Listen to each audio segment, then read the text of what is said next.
Okay, so we are finally back on 2.1. And I think we're on example 7. Yes, yes? Okay. It says to find the domain of each of the following. Now, we've already tested over the domain, but on example 7, it's a little bit spicy. Okay?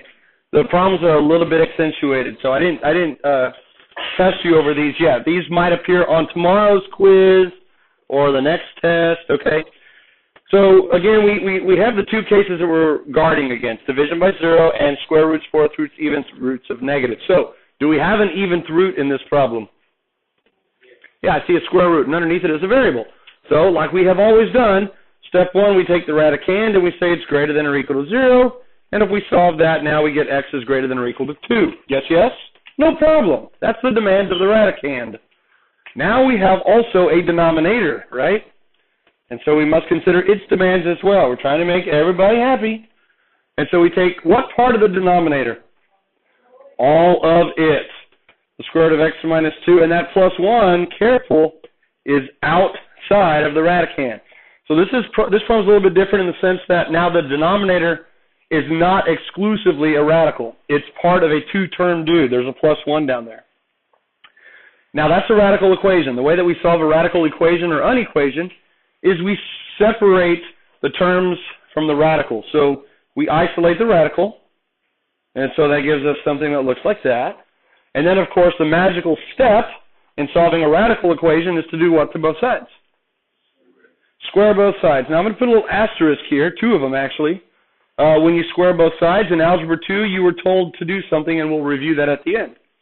If I square the left side, I just get x minus 2. And if I square the right side, I get positive 1. And now it's an Algebra 1 equation, so we add 2 to both sides, and we get x cannot be 3. Right? Now, what should you always do, because you're in the habit of doing it?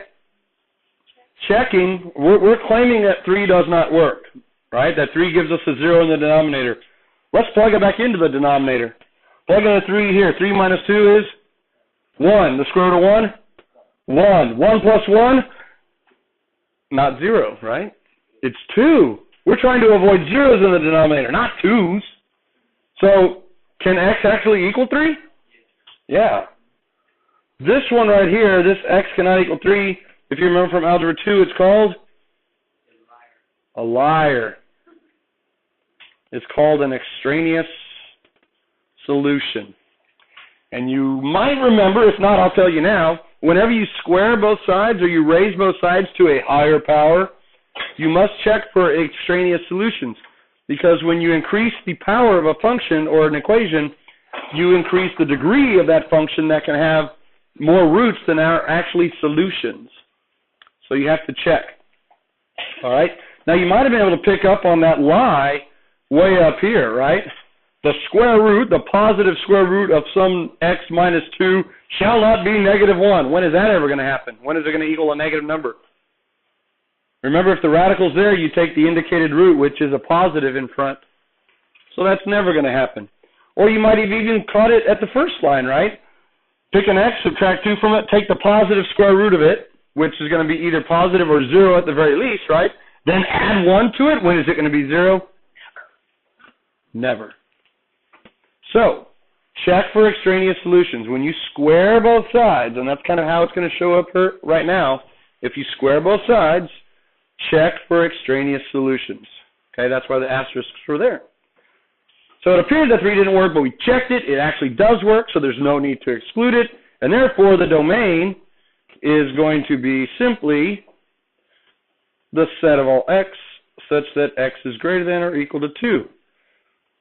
Now, normally in the past, when the radical has been exclusively the denominator, we've had to take away the 2, right? Because it didn't work. If you want to test the endpoint of the inequality as well, should we or should we not include 2?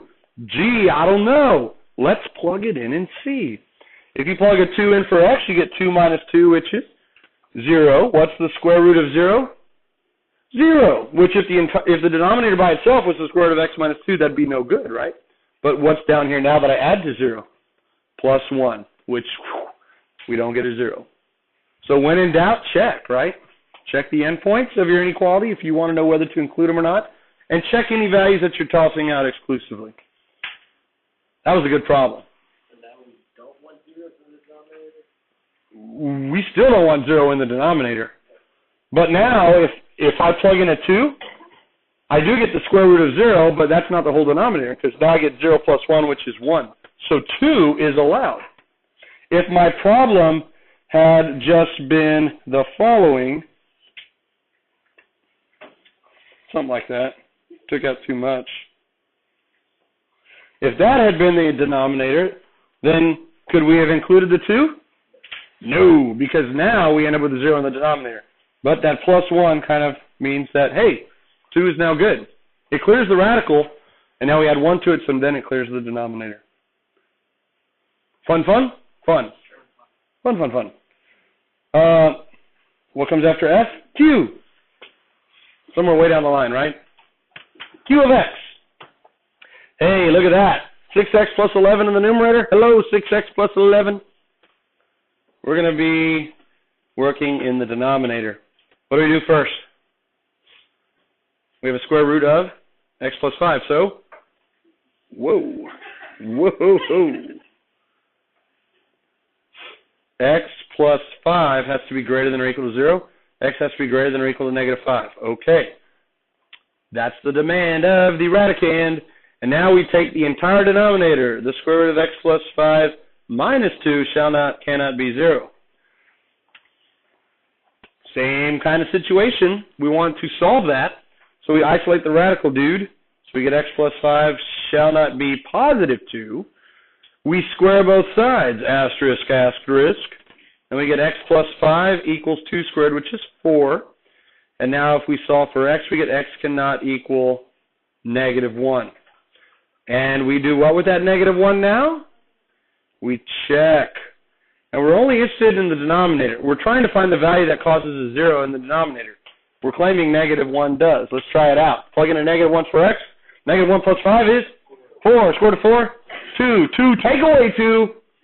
Leaves 0. Oh, we found the bad guy this time. You're not always going to get an extraneous solution. There's the potential for extra solutions that don't work, extraneous. So notice the difference here was that it started off as a minus 2. You take the positive square root of a number, and now if you subtract something from it, oh yeah, now it might be 0. So it was not, when we squared it on the first example, notice it was a negative 1 right here. And when we squared a negative, we made it positive. That's kind of where the problem came in. This one over here started off as a positive 2 on the other side. When we squared it, it stayed positive. We didn't change the sign. But now we can combine our results and say then that d sub q. Anyone get hungry for a blizzard all of a sudden? dq. It's a set of all x such that x is greater than or equal to negative 5. Oh yeah, and don't include negative 1, or is it already excluded? Yeah, hey, don't include negative 1, because negative 1 is to the right of negative 5 on the number line, right? It's in negative land. Very good. Fun. Questions? So far, so good? What's y'all's favorite blizzard? Oreo's pretty popular. Butterfinger's good. Heath is not bad. Cookie dough. Oh, cookie dough's like my absolute favorite. Cheesequake. I've never heard of that. Does that exist? Oh, it's cheesecake, and they put it in a blizzard. Is that even on the menu, or you just ask for that? It's actually on the menu. Oh, okay. Cheesequake. I'll have to try that sometime. After a hunger buster. Okay. P of x. Our function's name is P, and do we have a denominator? Cole? Do we have a denominator? A trivial one, right? It's 1. You can put it all over 1. But we do have a square root with a variable underneath it, right? So, x squared minus 4 better be greater than or equal to 0. And now we've set up a compound, or not compound, we've set up an inequality. How do we solve that? Algebraically? Graphically. Because what type of inequality is it? It's a quadratic. It has x squared.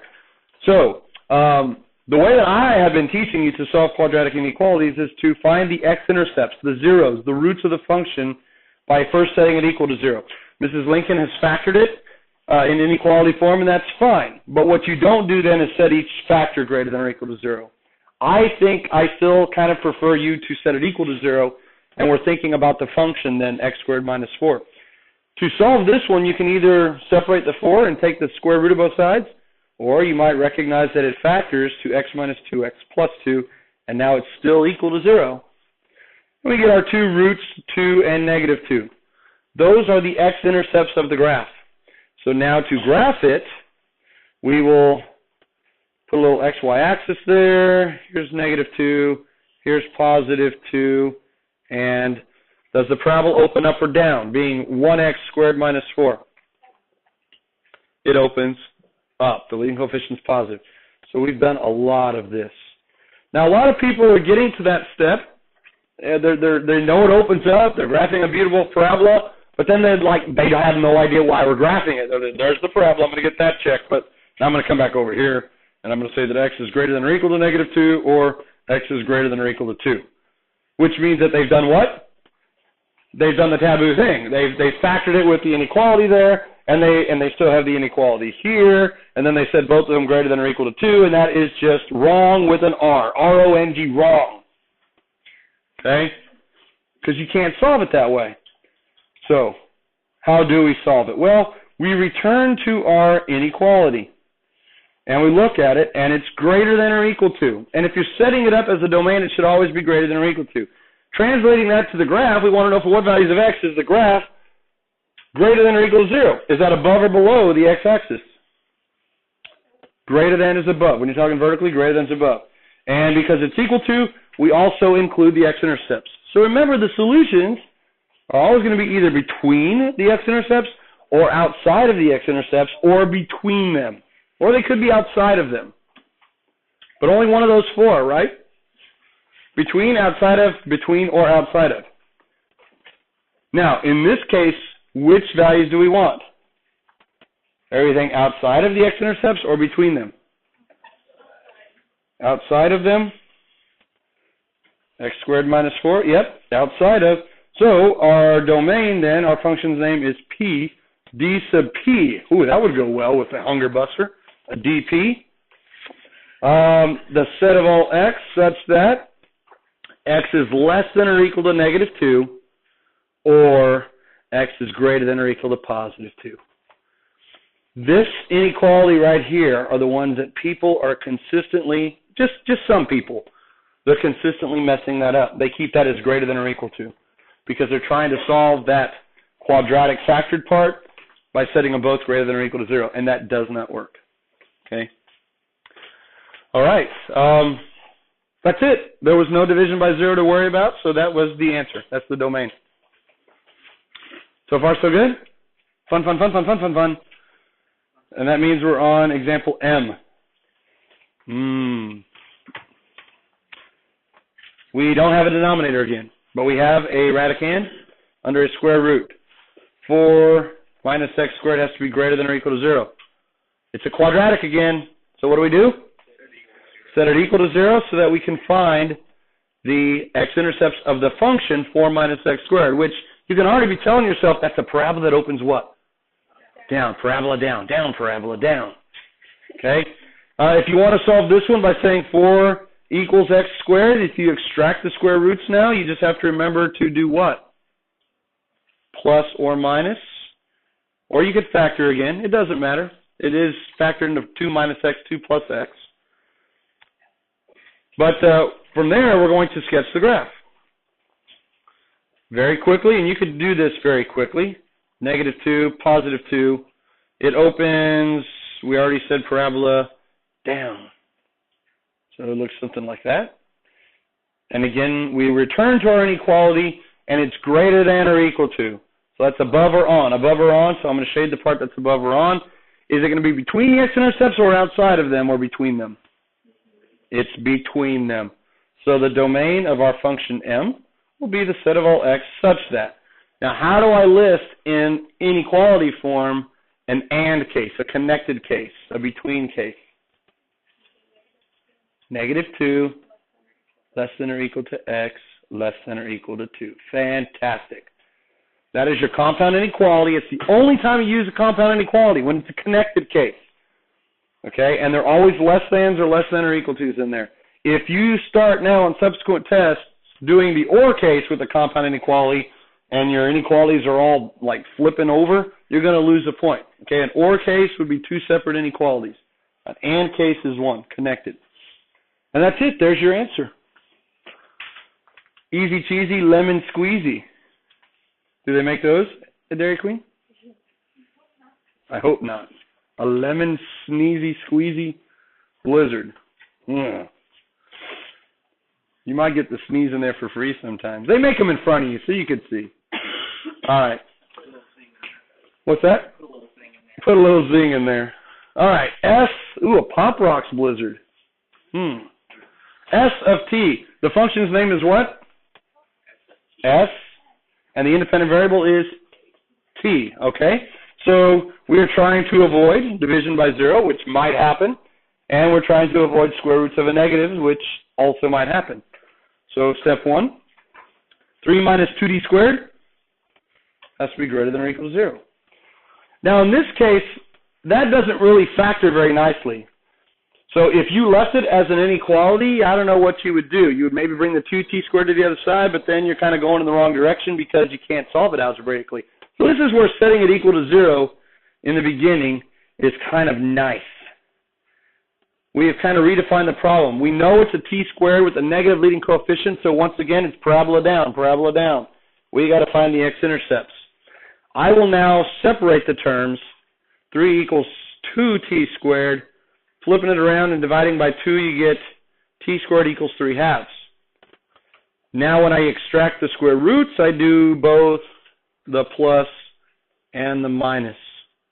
And I'm just going to leave it as the square root of 3 halves. If you wanted to, you could call it square root of 3 over square root of 2 and rationalize it. But for the purpose of this problem, that's good enough.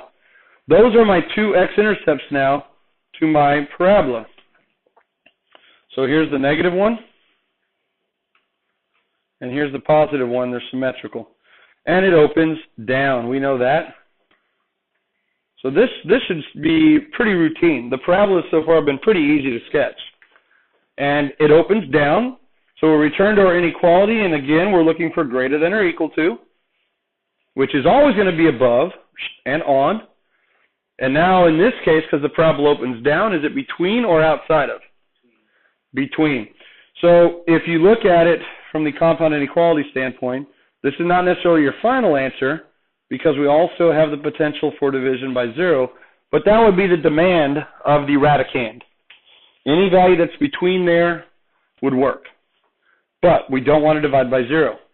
So we take the entire denominator, the whole thing, and we say it can't be 0. That's always the case. Now I have a radical equation again, but the radical is already isolated, right? There's just one term. So we can square both sides, and you might want to put an asterisk there. You get 3 minus 2t squared cannot equal 0 squared, which is 0. And notice that if you solve this, you'll end up with t squared equals 3 halves, or cannot equal 3 halves, and t then cannot equal plus or minus the square root of 3 halves. And if you plug each of those back in up here, you'll see that they do in fact give you 0. They're not extraneous. So that's going to give us division by 0. If there had been this little plus 1 down there, then life is good again, right? We don't need to exclude them, but it's not there. The denominator itself is a radical. So now it's just a matter of combining the results. What's the most efficient way to combine that it can equal those two, and it has to be that? Yeah, just take away the 2 equal bars from the inequality and make them strict inequalities. That's what we call them, strict inequalities. So it's S and T. So here's the best way to give the answer. The domain of function S is the set of all T, right, such that the negative square root of 3 halves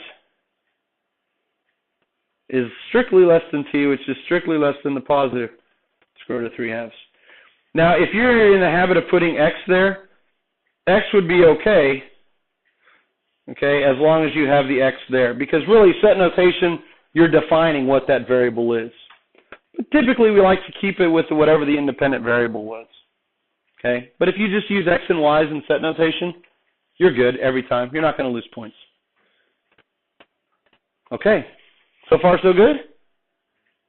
Fun, fun, fun, fun, fun, fun, fun. Which brings us to, look at that one. Talk about fun, fun, fun. That one's built right into the example. Oh, yeah. Yeah, it's a kind of subliminal, right? But it's there. It says to verify on the calculator. We're not going to do that because we don't have time for that. But we could do it if we wanted to. We're going to be so awesome, we're not going to need to. All right, we're trying to avoid division by 0, and we're trying to avoid even roots of negative numbers. Do we have any radicals there in that function? U of n. Radicals. No, I don't see any radicals. Overt or covert, right? The covert are kind of the more serious of the two. There's no fractional exponents. But do we have denominators? Oh, do we? We've got lots. We've got 1, 2, 4. I see 4. Very good. This is what type of fraction? Complicated. I like that. Complex fraction. Complicated. That's telling it like it is. I like that. If we look at our miniature denominators, it's n2 and n. So we know we can't divide by 0. So I think it's pretty easy to spot the values that make the miniature denominator 0 first. What is 2 ever going to be a 0? No, it's a 2. These are both the same letter. What value of n, when you plug it in for 0, gives you a 0? 0. And so n, we know, cannot be 0. For sure, for sure. No way, no how. You plug in a 0 for n, you're going to get division by 0. The whole problem breaks. Okay? But, Jacob, you said there was a fourth denominator. I circled 3. Where's the fourth denominator? Absolutely. You got the big denominator that sits underneath the main division bar. Okay? And so this one's going to require a little bit more work. N minus 1 over n, the entire denominator, shall not be 0 as well. Now, if you were to solve that as an equation, what would you do with the n in the denominator? You would probably multiply both sides by n, right? So that it would divide out on the left, and then 0 times n is 0. That works if you have a number in the bottom, okay? And maybe in Algebra 2, that's what you did. You don't do that in here anymore. If that was n minus 1 over 4, then you can multiply both sides by 4. 0 times 4 is 0. But if it's ever a variable in the denominator, when you multiply it by the right side and you get 0 times n, the n is gone. And in general, when you lose variables, you lose information. And you don't want to do that. So here is what you're going to do in the future if you ever see a single fraction and it's not equal to 0. And you want to know where it equals 0? A fraction is equal to 0 if you have a numerator over a denominator and the whole thing is equal to 0. The whole fraction is equal to 0 when the what is 0? The numerator or the denominator? Which one? The numerator, right? 0 over 2 is 0. 0 over 5 is 0. Okay? Any 0 over non-zero is 0. So if you have a single fraction that's equal to 0, the numerator or denominator, it's going to equal 0 when the numerator equals 0. So it kind of has the same effect as multiplying both sides by n and getting rid of it, but we're not getting rid of it. So if you put n minus 1 cannot equal 0, that's correct. But you're getting there not by multiplying both sides by n, but by setting the numerator equal to 0. Subtle, but it's important. All right, now we can solve n cannot equal 1. And we better check, huh? It's always good to check. What happens if you plug a 1 in back up here? Let's try it. U of 1, that'd be 1 over 1 plus 1 over 2, all over 1 minus 1 over 1. That gives us 3 halves all over 0 over 1, which is 0. 3 halves over 0? No good. All right. So it appears that there's only 2 taboo values, 0 and 1. Let's go ahead and state the domain then. The domain of U, which I guess you could also say your domain, would be the set of all n, such that n ain't 0 or 1, y'all, and that's it. Those are the only 2 values that function does not exist. Those are discontinuities, right? The graph lives to the left of 0. It lives just to the right of 0 up to 1. and it lives to the right of 1. So those are discontinuities. They interrupt the flow over the graph. They cause a 0 in the denominator. Yes?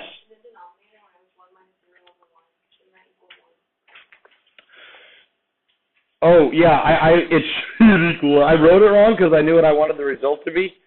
Yeah, when I plug in a 1 for n, I get 1 minus 1. Thank you. Yes, but you caught it. It should have been 0 over 1. Thank you, thank you, thank you. All right. Now, let's review something else while we're here. Complex fractions. Keep the fun going. How do I get rid of complex fractions? We multiply by a clever form of 1, LCM. What is the LCM of your miniature denominators? 2 and n. 2n. So if I multiply by 2n over 2n, in the numerator now, you're going to have your n's dividing out, right, in the first term?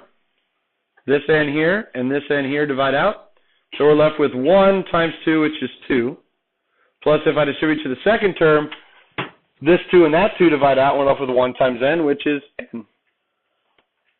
And in the bottom, there's no distributing because it's just that times that, so we'll just let those n's divide out, and we're left with 2 times the quantity n minus 1, like that. Look at my denominator. How'd I do? Oh, no, I messed up at the end. Right? I didn't run through the tape at the end of the long race. I didn't stay with the problem. You either put parentheses there, because it's 2 times the quantity, or you distribute as you write it down. Now, if you want to distribute, that's fine, but this is a simplified version. What if you were to simplify and then find the domain? We found the domain and then we simplified. What if you simplified and then found the domain? What would the domain of the simplified version be? How many denominators do you have now in the simplified version? Just the 1. That's why it's simplified. But now the only value that makes the denominator 0 is 1. What happens if you plug a 0 into the simplified version? Does it work? It works, right? Is it supposed to work? No. So the moral of that story is when you're finding domains, you need to find the domain before you simplify. This is how it would look if I texted it to you. Find the domain before you simplify. Because in simplifying, you might get rid of variable information that would be a domain restriction. I will be impressing that upon you all year long. Find the domain before you simplify. Okay, true or false? You simplify and then find the domain? False. Okay, very good. Y'all are listening. We have about 5 more minutes. It's time for a little more fun. We're going to switch gears here just slightly. Going back to the warm-up where we had 2 values of x that made the denominator 0. I told y'all those were discontinuities because they interrupted the flow of the graph from left to right. That's going to be the same thing here. All right. Let's look at this formal definition. For any function f of x, any value of x that results in division by 0 is going to be called a discontinuity. That is a general term for a single x value that interrupts the flow of the graph. That means the graph lives to the left and to the right of that singularity, and so if you were sketching it, you would have to pick up your pen or pencil as you drew it from left to right and continue on the other side, okay? Now, there's 3 types of discontinuities that we're going to be talking about, but mainly 2 types here in the beginning. I'll introduce the third one to you tomorrow. They are going to be removable point discontinuities, which you might have learned at one point were also called holes, okay? And then the other type are going to be non-removable infinite discontinuities. That's its formal name, but you might know those as vertical asymptotes, or I call them just VAs. So you got holes and VAs, holes and VAs. They're both discontinuities, okay? Now, notice that the formal names kind of lend a little bit of information as to how we can determine which type is which from the equation. The hole is called a removable point discontinuity, and let me show you why, okay? If you had a function that looked like this, but someone kind of came and took a point away, okay, right here in the middle. Well, I can't do that here with this, but you could spot them like this, right? Let's say that this is x equals 3. Okay, you've seen graphs like that. Now, notice that the open circle there, all that does is it draws attention to the fact that what's missing? Yeah, a point, right? A single point, in this case 3f of 3, whatever f of 3 is, if this is f of x, a single point is missing. Now, how thick is a single point in Euclidean space? What thickness does it have? It doesn't. So we don't try to draw a missing point to scale, do we? Because you wouldn't see it. And so we accentuate the fact that it's missing by putting an open circle there. And it's cheating to say that you could draw that without lifting your pen or pencil by going around and round and round and then continuing on. Okay? So someone came when we weren't looking and they swiped away the point. The reason it's called a removable discontinuity is because if we were able to find that point, if someone gave you like a little manhole cover and this was a street with an open manhole, could you put the manhole cover back on the manhole and make the street safe for pedestrians and traffic once again? Yes. Because all you have to do, if I gave you the little point, the little manhole cover, you would set it right down right there at the point, 3f of 3, and guess what? Now you're a hero, because now the street is safe again. So that's why it's removable. Removable means you can put the manhole cover back on the graph at that x value and make it continuous again. The reason it's called a point discontinuity should be a little more obvious, right? Because it was a single point that was swiped away.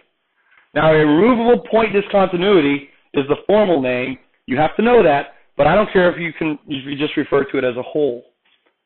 Now, how can you spot a removable point discontinuity from an equation? Remember the warm-up?